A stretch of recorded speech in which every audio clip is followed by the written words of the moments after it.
সামান্য অসাবধানতার ফলে চলে গেল তিনটি তরতাজা যুবকের প্রাণ মিজোরামের কলাশিবে। রাত অনুমানিক ২টা এমনই এক ব্যতিক্রমী দুর্ঘটনা সংঘটিত হল মিজোরামের কলাশিবে।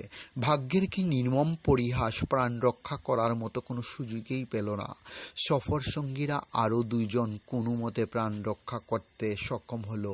একজন কান্নায় কাতর হয়ে সফর সঙ্গী হত ৩জনের কাছে ক্ষমা চাইলেন, আমি তোমাদেরকে বাঁচাতে পারিনি।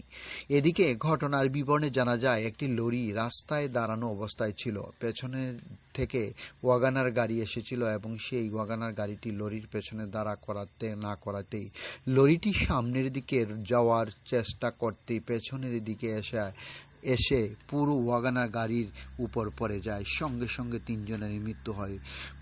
পরবর্তীতে উদ্ধার করে তাদেরকে ময়নাতদন্তের জন্য পাঠানো হয়। ইতিমধ্যে ময়নাতদন্তের প্রক্রিয়া শেষ করে মৃতদেহগুলি বাড়ির উদ্দেশ্যে রওনা হয়েছে।